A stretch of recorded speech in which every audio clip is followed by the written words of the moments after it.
अनुसूचित जातीतल्या विद्यार्थ्यांसाठी निरनिराळ्या शिक्षण संस्था उभारल्या. स्वतः शिक्षण तज्ञ असल्यानं डॉक्टर आंबेडकरांना हे ठाऊक होतं की अखेरीला ज्ञानानंच मुक्ती मिळते. जातीयवादाच्या शापानं दलित वर्गाला पार अज्ञानाच्या दरीत ढकलून दिलेलं होतं.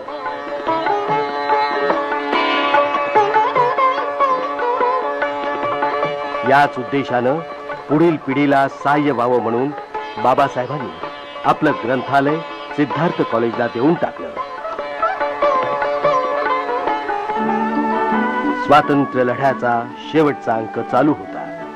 क्रिप्स मिशननं भारतीय राजकारणाची समस्या सोडवण्याचा प्रयत्न केला, परंतु जवळजवळ सर्वच नेत्यांनी त्यावर बहिष्कार टाकला.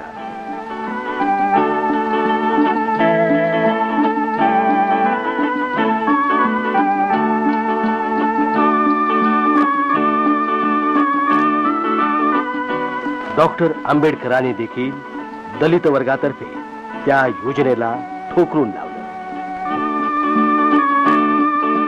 महात्मा गांधींनी